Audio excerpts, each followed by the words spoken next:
మాజీ CM YS Rajasekhara Reddy జయంతి వేడుకలను ఆదిలాబాద్ పట్టణంలో కాంగ్రెస్ పార్టీ శ్రేణులు ఘనంగా నిర్వహించారు. స్థానిక ప్రజాభవన్లో ఏర్పాటు చేసిన కార్యక్రమంలో వైఎస్ఆర్ చిత్రపటానికి పూలమాలలు వేసి నివాళులర్పించారు.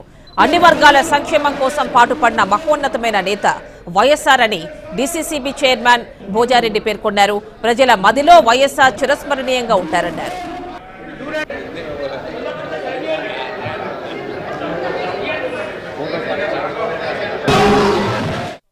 75వ జయంతి సందర్భంగా వారికి మా ఇన్ఛార్జ్ గారి నాయకత్వంలో కంది శ్రీనివాసరెడ్డి గారి నాయకత్వంలో కాంగ్రెస్ పార్టీ ఆదిలాబాద్ నాయకులందరూ జిల్లా నాయకులు రాష్ట్ర నాయకులు అందరూ కలిసి వారికి 75వ జయంతి సందర్భంగా నివాళులు అర్పిస్తా ఉన్నాం. వారు చేసిన ఉమ్మడి రాష్ట్రంలో అనేక సేవలు వారు చేయడం జరిగింది. రాజశేఖర రెడ్డి గారంటే ఒక మరవలేని పేరు.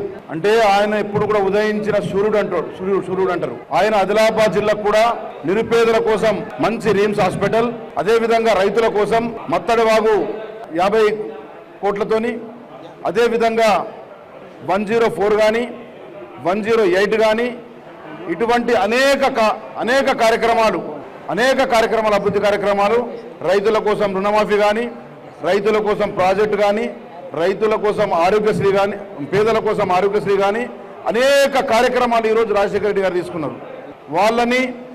వారిని ఎప్పుడు కూడా మరవలేం. ఈ సందర్భంగా ఎన్నో అభివృద్ధి వారు చేసిన సేవలు మహిళలకు కానీ, రైతులకు కానీ, నిరుపేదలకు కానీ, ఆయన ఇచ్చిన పక్క గృహాలు ఇప్పటి వరకు ఒక గృహం కూడా ఇవ్వని పరిస్థితి.